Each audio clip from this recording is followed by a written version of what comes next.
하나님의 의가 필요한 이유 라는 제목으로 오늘 시간 함께 하나님의 말씀을 살펴보려 합니다. 최근에 한국의 탑 배우 중 한 명인 이 유아인 씨가 프로포폴 상습 투약 혐의로 경찰을 조사를 받고 있어요. 그런데 조사하는 과정에서 그런 프로포폴뿐만 아니라 이 대마초와 또 코카인과 같은 그런 다른 종류의 마약과 함께 투여한 것으로 조사가 되고 있습니다. 한 방송사가요, 2년 전 유아인 씨가 인터뷰한 내용을 이렇게 보도를 했는데 그 인터뷰를 보면 표정을 과하게 찡그리거나 고개를 갸웃거리는 등 일반 사람보다는 다소 과한 반응을 보이는 그런 영상이었어요. 기자도 그 당시에는 배우니까 그렇게 행동할 수 있을 수 있겠지 이렇게 했는데 지금 와서 보니까 그 행동이 이 마약의 증상 중에 한 그런 행동일 수 있다라는 거예요. 이 인터뷰를 통해서 그의 삶이 얼마나 마약에 쩔어 있었는가를 우리가 알 수가 있었어요. 여러분 한번 생각해 보십시오. 만약 계속해서 마약을 투여하는 이 사실이 발각되지 않았다고 한다면 그의 삶이 어떻게 되었겠습니까? 그 마약이 말이에요, 발각되지 않고 계속해서 그들을 내버려 두었다고 한다면 그의 삶이 도대체 어떻게 되었겠어요? 물론 돈이 있어가지고 돈으로 더 많은 그런 마약을 구입을 했겠죠. 그리고 그 마약을 계속해서 자기의 몸에 주입을 했겠죠. 그럼 그 삶이 어떻게 되겠어요? 결국은 피폐해지고 심지어는 죽음에 이를 수도 있게 되는 것이죠. 그런데 지금이라도 발각된 것이 여러분 감사 아니겠어요? 국가의 개입이 없었다면 그는 이미 죽은 송장과 같이 되올 수도 있었다는 사실이에요. 어떻게 보면 국가의 개입이라는 것이 이 발각된 것이 그에게는 심판일 수 있어요. 그에게는 진노일 수 있어요. 그것 때문에 또 감옥에 들어가서 그렇게 살아야 되기 때문에 그러한 국가의 개입이 어떻게 보면 심판일 수 있단 말이에요. 그러나 그러한 심판이 오히려 그를 살렸다라는 사실이에요. 때론 우리의 삶에 하나님의 심판과 같은 그러한 개입이 올 수가 있어요. 하나님의 진노와 같은 그러한 우리의 삶에 그런 것들이 임할 수가 있어요. 그런데 여러분, 분명한 사실은 그러한 개입을 통해 우리가 우리의 잘못을 한 번 더 돌이켜볼 수 있고, 그래서 여러분 새 사람으로 나아갈 수 있는 그러한 계기가 될 수 있는 줄로 믿습니다. 오늘은 왜 하나님의 의가 필요한가? 사도 바울은 거기에 대해서 이제 이야기를 하고 있어요. 왜 하나님의 의가 필요한가? 도대체 우리에게 인간에게 왜 하나님의 의가 필요한가? 한마디로 말해서 죄로 인한 하나님의 진노 때문에 그렇다라는 거예요. 하나님의 심판 때문에 그런 것입니다. 오늘은 다소 무거운 주제인 하나님의 심판을 한번 다뤄보고자 합니다. 지난 시간에 로마서의 주제라고 할 수 있는 로마서 1장 16절과 17절 말씀을 우리가 살펴봤어요. 이 두 말씀을 이해하면 로마서 전체를 이해하는 거예요. 이것을 풀어놓은 게 로마서거든요. 여러분 왜 사도 바울의 복음을 부끄러워하지 않는다고 이야기를 하고 있습니까? 바로 이 복음만이 믿는 자를 구하는 하나님의 능력이기 때문에 그런 줄로 믿습니다. 이 복음만이 죄를 구원할 수 있는 하나님의 유일한 능력이기 때문에 그래요.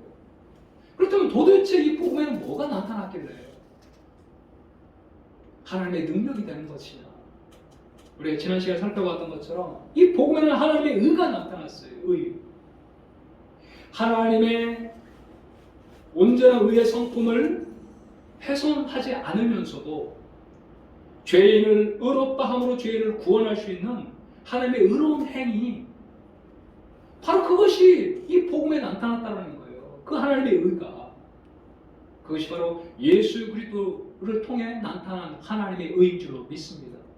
예수님의 십자가 부활을 통해 나타난 하나님의 의, 그것이 바로 복음에 나타났다는 것이죠. 여러분, 바울은 본격적으로 왜 인간에게는 하나님의 의가 필요한지를 이제 설명을 합니다. 이 말은 다시 조금 더 쉽게 이야기해보면 왜 인간에게 구원이 필요한지, 왜 인간에게 복음이 필요한지, 왜 우리가 예수를 믿어야 하는지 여기에 대해서 시작을 하고 있어요. 한마디 말해서 하나님을 경배하지 않고 하나님을 떠나 불의 가운데 빠져있는 그 인간에게 임하는 하나님의 진노 때문이라고 말씀하고 있다는 거예요. 하나님의 진노 때문이에요. 복음은 여기에서도 출발합니다. 내가 하나님의 진노를 받을 수밖에 없는 영혼임을 아는 데서부터 이 복음의 필요성이 여러분 비로소 있게 되는 거예요.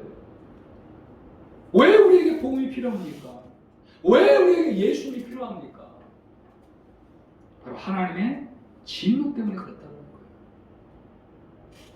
사람이 도박이나 이런 술이나 게임과 같은 중독에 빠졌을 때 여러분 거기서 빠져나올 수 있는 가장 빠른 길이 무엇이죠? 거기서 빠져나올 수 있는 가장 빠른 길.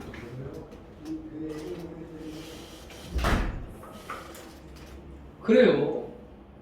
내가 지금 이러한 중독에 이 도박이나 또 게임이나 이러한 술이나 이런 중독에 빠져 있다라는 사실을 인식해야 돼. 인식해야 돼. 그뿐만 아니라 여기에 빠져 있을 뿐만 아니라 나의 힘으로는 도저히 여기서 빠져나올 수 없다라는 것을 인정하는 사람만이 남에게 도움을 요청할 수가 있어요. 그렇지 않습니까? 그런데 대부분의 사람들이 이런 뭐 정신병도 마찬가지잖아요. 내가 그러한 이 정신병으로 인해서 나 힘으로는 도저히 여기서 빠져나올 수 없는 존재임을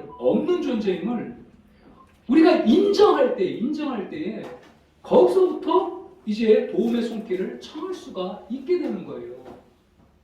여러분 그렇죠? 거기서부터 치료가 시작된다는 거예요. 그런데 대다수의 사람들은 나는 술 중독에 빠지지 않았어. 나는 중독이 아니야. 이렇게 생각하는 거예요. 나는 게임 중독이 아니야. 이렇게 생각하는 거예요. 그러니 평생 거기에서 빠져나올 수가 없게 되는 것입니다.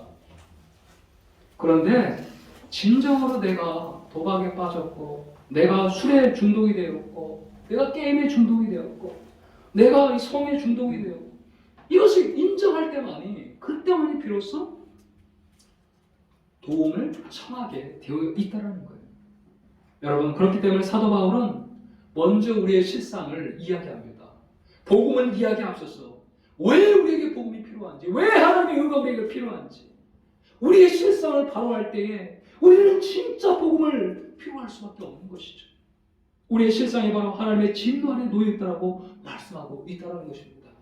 우리 1장 18절 말씀을 한번 같이 읽어봅시다. 시작. 하나님의 진노가 불의로 진리를 막는 사람들의 모든 경건하지 않음과 불의에 대하여 하늘로부터 나타난다. 다 빼고 하나님의 진노가 지금 하늘로부터 어떻게 한다? 나타난다. 자, 어떤 사람들에게 하나님의 진노가 나타난다는 거예요? 진노의 원인이 무엇이에요? 경건하지 않음과 불의에 대해서 나타난다는 거예요. 경건하지 않음과 불의에 대해서. 자, 이 경건하지 않다라는 말을 우리가 잘 생각해 봐야 돼요. 이 경건하지 않는다는 말은 하나님을 섬기지 않는다는 거예요. 하나님과의 관계가 올바르지 않다라는 거예요. 이게 경건하지 않은 거예요. 불경건. 하나님을 경배하지 않는 거예요. 자, 그걸로 이게 파생되는 게 뭐냐면 불의예요. 불의. 하나님을 떠나니까 인간이 자기 마음대로 죄악을 지으며 살아가는 것. 그것이 바로 불의예요. 하나님과의 관계가 올바르지 않으니까 인간들과의 관계 속에서도 올바르지 않는 것이죠. 최근에 그 글로리라는 드라마가 인기리에 상영이 되었습니다. 바로 자기 동년배 학생들을 몹시도 괴롭히고 그래서 학교 폭력을 이렇게 일삼았던 사람들에 대해서 한 여성이 복수를 행하는 그런 드라마예요. 만약 하나님과의 관계가 올바로 형성이 되었다고 한다면 어떻게 학폭이 있을 수 있겠어요? 하나님과 관계가 깨어져 버리니까 인간과의 관계도 깨어짐으로써 이런 불의가 드러나게 되는 것이죠. 여러분, 그렇습니다. 먼저 경건하지 않음이 있어요. 인간의 근본적인 문제, 바로 이 경건하지 않음에 있다는 거예요. 인간은 근본적으로 하나님으로부터 지음받은 피조물 아닙니까? 그죠? 그렇게 창조주를 섬기며 그를 경배하며 그 뜻에 순종하는 것이 진리에 순응하는 것이에요. 그러나 인간은 의도적으로 하나님을 거부합니다. 이것이 바로 불경건, 경건하지 않음이에요. 경건하지 않음. 이렇게 하나님을 떠난 인간들은 고삐 풀린 망아지처럼 온갖 죄악을 저지르며 살아갑니다. 바로 이 불경건과 불의에 대하여 하나님의 합법적이고 올바른 진노가 난다라고 말씀을 하고 있다는 거예요. 자, 어떤 사람은 이렇게 항변할 수 있어요. 하나님, 내가 적어도 하나님을 알았다고 한다면 내가 그렇게 불의를 행하며 살아가지 않았겠죠. 하나님이 분명히 나에게 살아계심을 보여줘야지 내가 하나님을 섬기면서 그렇게 살아갈 수 있지 않겠습니까? 내가 하나님도 알지 못하는데 하나님 나에게 하나님의 진노를 쏟아 붓는 것이 합당한 것입니까? 이렇게 이야기할 수 있죠. 그죠? 하나님 적어도 하나님의 살아계심을 나에게 보여줘야지 내가 그래도 하나님을 의식하면서 그 불의를 떠나 살아갈 수 있지 않겠습니까? 그런데 여러분, 하나님이 이미 우리에게 하나님의 살아계심을 다 보여주셨어요. 뭐로? 자, 한번 보겠습니다. 우리 19절을 한번 보실래요? 19절. 자, 오늘 말씀을 한번 잘 보세요. 19절에. 이는 하나님을 알만한 것이 어디 속에 보임이라고 그랬어요?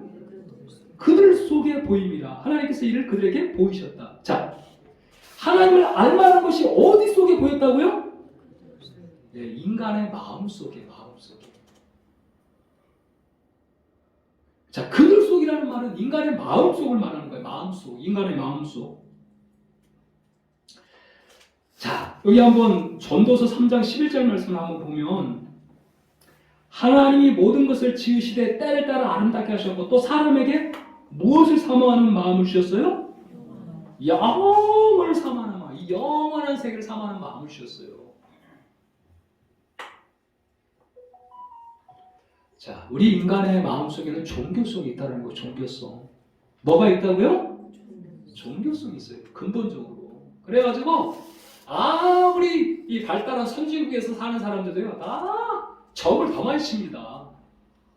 뉴욕 맨하탄 가장 빌딩이 화려하게 세워져 있는 그 맨하탄이라 할지라도요, 거기에 가봐도 점쟁이가 여전히 있어요. 사람들이 더 마음이 불안하니까 더 그런 것들을 찾게 돼요. 가장 미개한 아프리카를 할지라도 여러분 산당을 세워놓고 자기 나름대로 소원을 빌고 그래요. 여러분 왜 그렇습니까? 왜 시간과 공간을 초월해서 왜 인간은 끊임없이 신을 추구하는 것입니까? 인간의 근본 바탕이 종교성이 있기 때문에 그래요. 영원을 사모하는 마음이 있기 때문에 그래요. 그뿐만 아니라 인간 속에는 양심이라는 게 있어요. 양심. 독일의 유명한 철학자 칸트는 하늘에는 별이 있고 사람 속에는 도덕적 의식이 있다 이렇게 말했어요. 한마디로 말해서 인간에게는 양심이 있다는 말이에요. 양심. 이것이 사람이 사람 된 증거 가운데 하나입니다. 사람 가운데는 양심이 있기에 무슨 일을 대할 때 이것은 선이고 저것은 악이라 분별해 주는 것이죠. 그래서 선한 일을 할 때는 마음이 기쁘고 악한 일을 할 때는 얼굴이 붉어지면서 부끄러워지는 거예요. 이 양심이라는 것이 언제든지 속에 있어서 잘할 때는 칭찬해주고 잘못할 때는 책망을 하는 것입니다. 여러분도 다 그렇죠? 여러분 그렇죠? 혹시 여기 양심에 화를 맞은 사람 있어요? 양심 있으면 기본적으로 내가 착한 일을 할 때는 너 잘했다. 악한 일을 할 때는 사람들을 잘 보지도 못하고 숨게 되잖아요. 자, 그렇다면 이 도덕적인 법칙이 도대체 어디서 왔냐 이런 말이에요. 이 도덕적인 법칙이 어디서 왔냐? 성경은 분명히 말합니다. 양심은 마음에 새긴 하나님의 율법이다 이렇게 말하고 있어요. 우리 로마서 2장 15절 말씀을 한번 같이 읽어볼까요? 시작.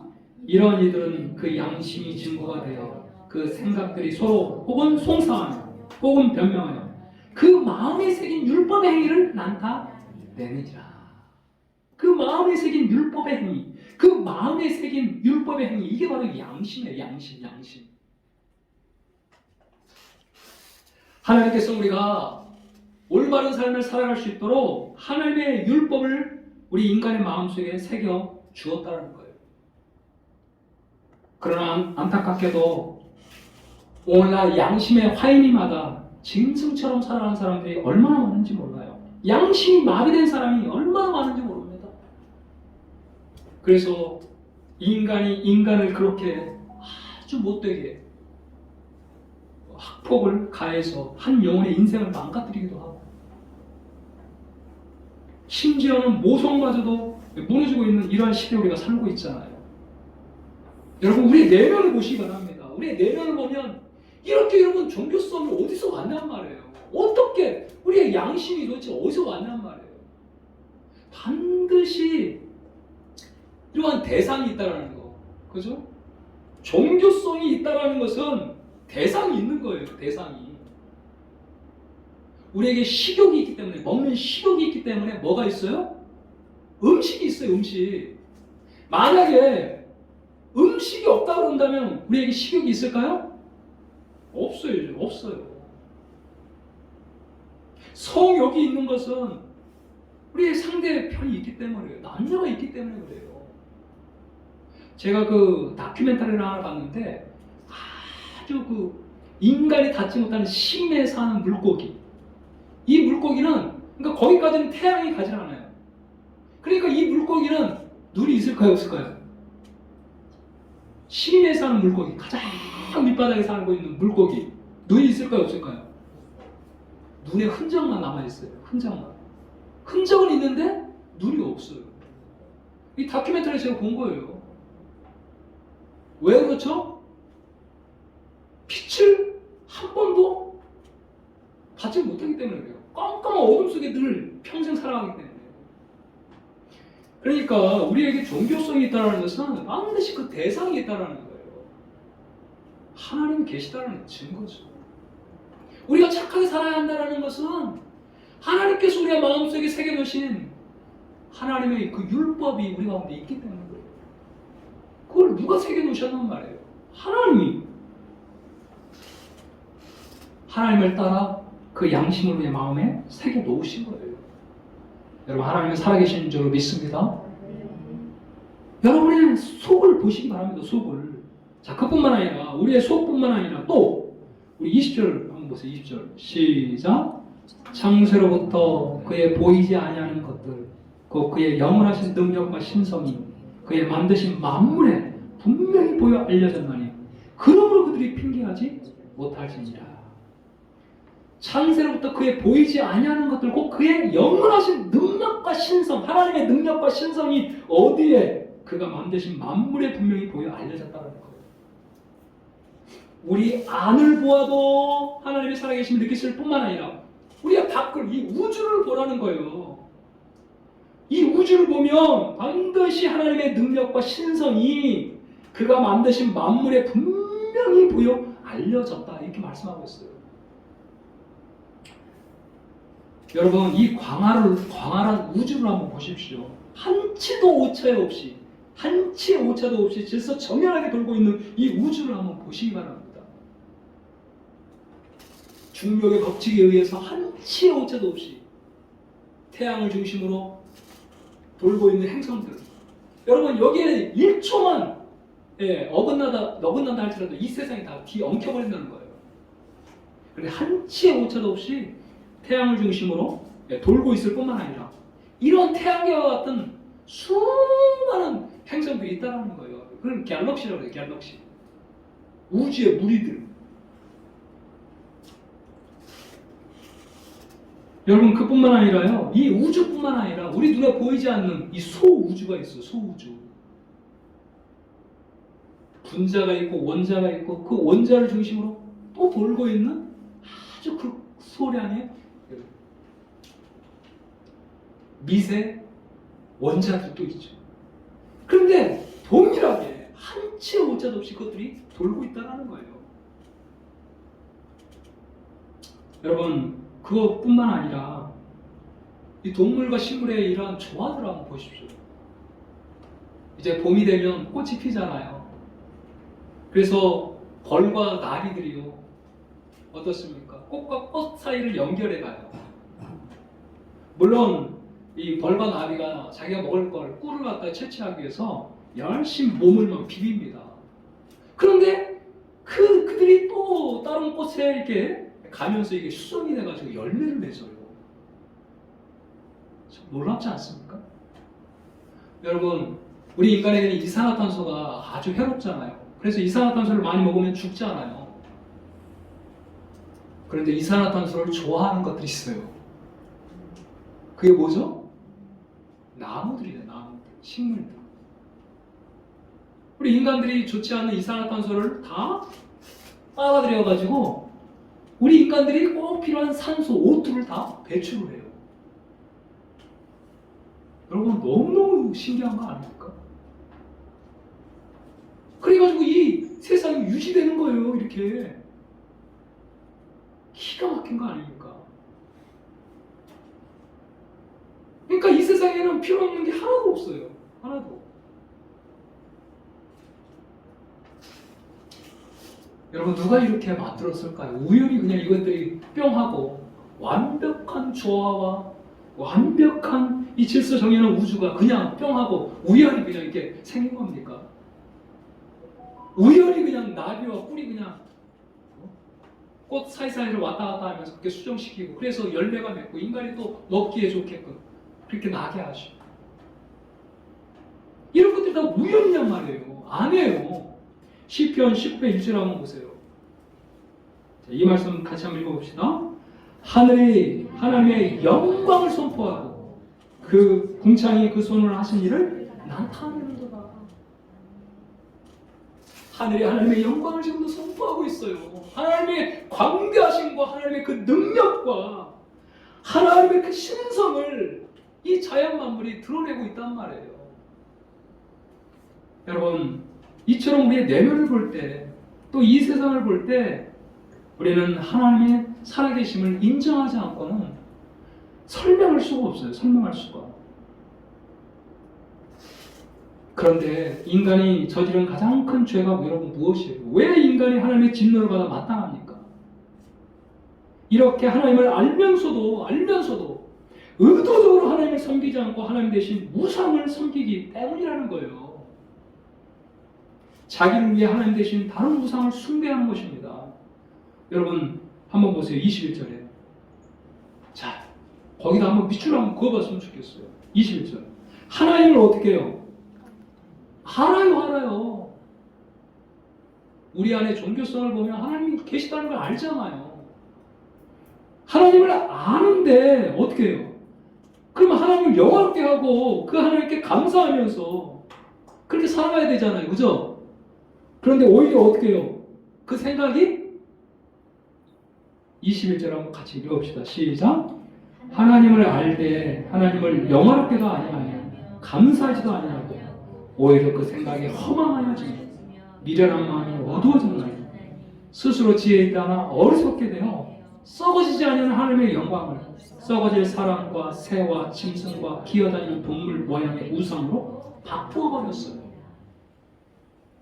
이렇게 우리의 내면을 보고 또 밖을 볼 때에 하나님의 살아계심을 우리가 인정하지 않을 수가 없죠.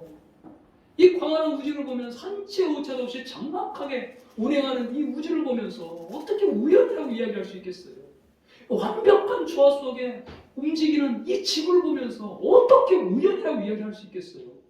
분명히 디자인하신 분이 있고 집마다 다 지은이가 있듯이 이 세상을 짓고 나를 지으신 하나님이 계시다는 것을 우리가 감각적으로 알면서도 그 하나님 앞에 마땅한 영광과 감사를 올려드리기는커녕 우리 인간은 오히려 우상을 만들어 하나님을 섬겨야 될 그 자리에 우상을 세워놓고 있다는 거예요.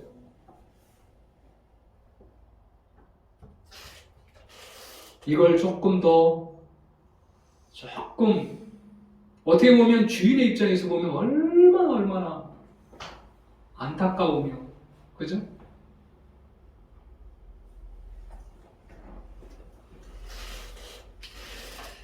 이처럼 사람의 마음이 어두워져가지고 하나님의 영광을 우상으로 바꿔버려요.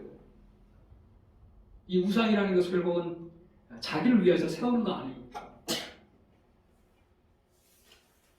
그리고 25절에 보면요, 이는 그들이 하나님의 진리를 거짓 것으로 바꾸어 피조물 조물주보다 더 경배하고, 하나님의 진리를 거짓 것으로 바꿔버립니다. 인간이요. 하나님의 진리를 거짓 것으로 바꿔버려요.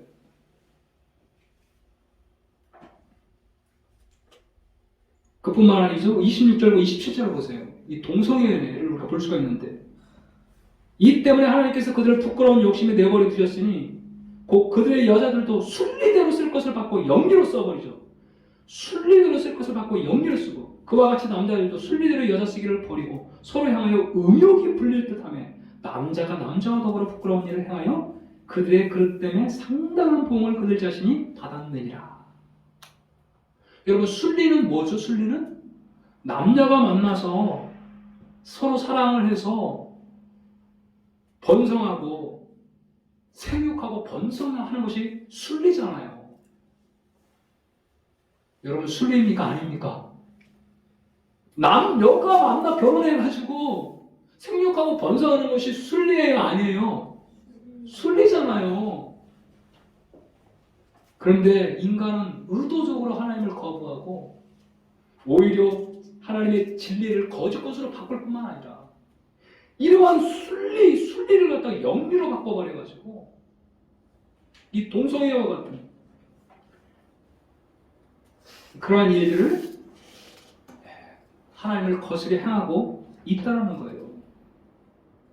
여러분, 그러한 인간을 향해 하나님의 태도가 어떠한지를 우리가 한번 살펴봅시다. 하나님의 태도가 어떠한지.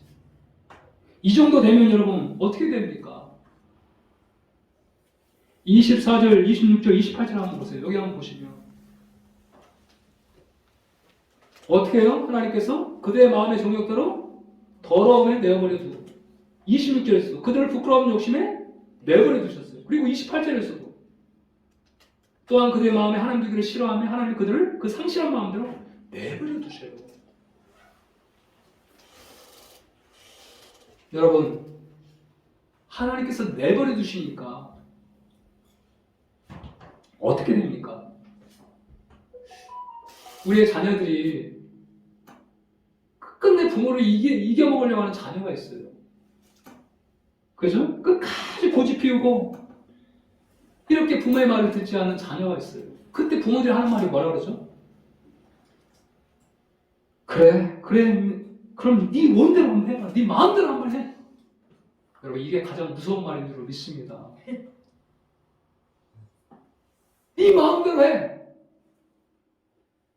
여러분, 그 나이 때에 그 마음대로 하면 어떻게 되겠어요?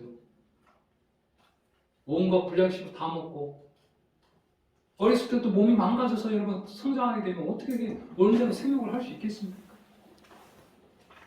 네 마음대로 해. 네가 하고 싶은 거 다 해. 그냥 게임에 1년 365일 빠져 있으면 여러분 그 인생이 어떻게 되겠냔 말이에요. 가장 무서운 말이에요. 내버려 둔다는 것이 바로 여러분 하나님의 심판이에요. 그렇기 때문에 내버려 두니까 인간이 막 나가는 것입니다. 하나님의 진리를 거짓 것으로 바꾸고 순리대로 쓸 것을 바꾸고 영리로 쓰고 29절과 31절 읽지 않았지만 온갖 죄악을 짓고 살게 되는 것이죠. 모든 불의, 추악, 탐욕, 악의가 가득한 자, 시기, 살인, 분쟁, 사기, 악도에 가득한 자, 수근수근한 자, 비방하는 자, 하나님 미워하시는 자, 이런 모든 죄를 여러분 짓고 살아가게 되는 것입니다. 여러분 보십시오. 하나님께서 내버려 두니까 인간은 이성 없는 짐승같이 이렇게 되어버리지 않습니까? 우리의 근원이신 하나님을 놓치니까 인간의 삶은 아수라장이가 되어버리는 것입니다. 그죠? 오늘날 이스라엘을 한번 보십시오. 이스라엘을. 인권을 그렇게 외치면서도 불구하고 이스라엘이 지금 어떻게 나아가고 있냔 말이에요. 인권을 존중한다는 그러한 의도를 가지고 동성애, 이 성소수법전, 이 동성애법을 통과시키려고 지금 국회 상정이 됐어요. 여러분, 지금 국가가 우리나라는 지금 위기예요, 위기. 여러분 아셔요? 가장 심각한 위기가 뭔지 아세요? 가장 큰 문제가 지금 뭔지 아십니까, 여러분? 우리나라에? 가장 심각한 문제가 바로 인구 절벽이에요, 인구 절벽. 참 놀랐어요. 전국에서요, 올해 초등학교에 입학하는 학교가 130 몇 개가 돼요. 그리고 신입생이 한 명인 교회가 120 몇 개가 돼요. 참 놀랍습니다. 놀라워요. 여러분, 인구 절벽에 직면하면요, 우리나라는 그냥 자연스럽게 중국에 종속될 수밖에 없어요. 이미 저기 이 농촌 시골들은요, 이미 중국인들이 다 점령해 가고 있어요. 여러분, 일할 사람이 없는데 받아들여야 하지 않겠습니까? 다른 인종이라도 받아들여야 되겠죠. 자연스럽게 중국에 먹힐 수밖에 없는 상황이에요. 그런데 더욱 심각한 건 무엇이냐면, 이러한 상황인데도 낙태법 같은 이런 낙태법을 폐지하자고 지금 상정이 되어 있는 거예요. 왜요? 인권을 존중해야 돼. 여성의 인권. 여성의 인권을 존중하기 위해서 낙태법을 폐지해야 한다고 지금 이렇게 이야기하고 있는 거예요. 여러분, 말이 됩니까? 아무리 많은 해법을 들고 나와온들 무슨 의미가 있냔 말이에요. 뱃속에, 어머니 뱃속에 있는 그 생명부터 생명으로 인식하지 않고 여성들 그 권리를 인정한다는 그런 차원에서 마음대로 이 뱃속에 있는 태아를 죽이기도 하고 그렇게 한다고 한다면, 여러분 어떻게 이 땅에 아이들이 태어날 수 있겠냔 말이에요.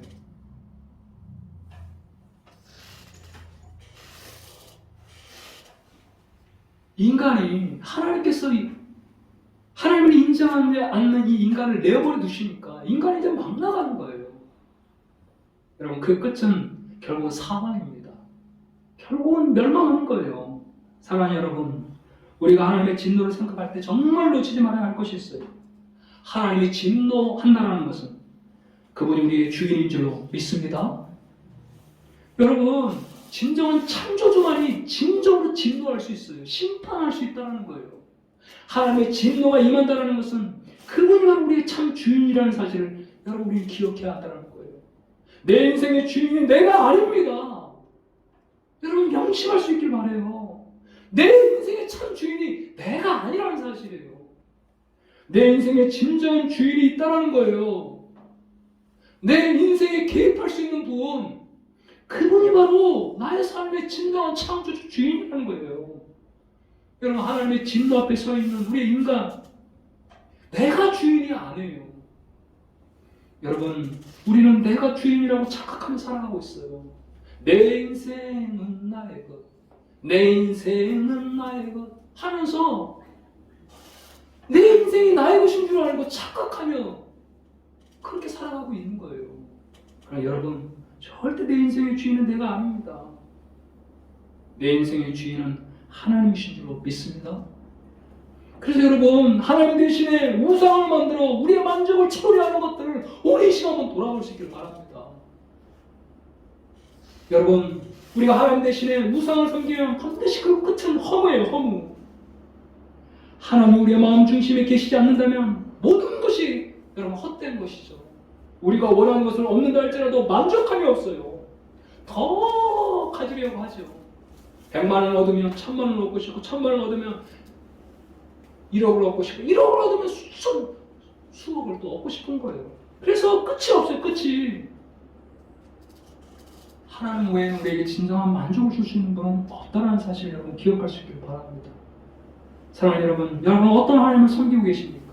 내 입맛대로 내 마음대로 할 수 있는 그 하나님을 여러분 섬기고 있지 않아요? 내 편한 대로 이렇게 해도 되고 저렇게 해도 되고 내 뜻대로 살고 내 욕심대로 살아도 부담스럽지 않은 그런 하나님, 적당히 대충 섬겨도 나를 책망하지 않으시고 언제나 사랑하고 받아주시고 이해해 주시는 그런 하나님, 혹시 그런 하나님을 섬기고 계시지 않습니까? 여러분, 우리 하나님은 분명한 사실은 진노하시며 지금도 심판하시는 하나님이라는 사실을 기억할 수 있길 바랍니다. 왜요? 그분만이 이 주제이시고 하나님이시고 참 주인이시기 때문에 그렇다는 거예요. 그렇게 여러분 우리는 날마다 우리 자신을 점검해 봐야 돼요. 너무 쉽게 우상으로 빠져버리는 우리 자신이 정말로 내 마음 중심에 예수님을 모시고 살아가는, 나의 진정한 주인이신 예수님을 모시고 살아가는지, 아니면 그 예수님을 이용해 또 다른 우상을 섬기며 살아가고 있지는 않는지. 그래서 우리는 날마다 우리 3월 한 달 동안 애울 말씀, 너희는 먼저 그의 나라와 그의 의를 구하라. 그럼 이 모든 것을 너에게 더해 주시겠다. 이 말씀을 마음 중심에 늘 새겨야 됩니다. 하나님의 나라, 우리는 항상 하나님의 나라를 생각해요. 그의 통치 아래 거하는 인생만이 진정한 샬롬과 평강을 누릴 수 있다는 것. 하나님의 왕이심을 인정하고 그의 통치 아래 굴복되는 인생, 그 인생이 바로 하나님 나라 안에 있는 인생인 줄로 믿습니다.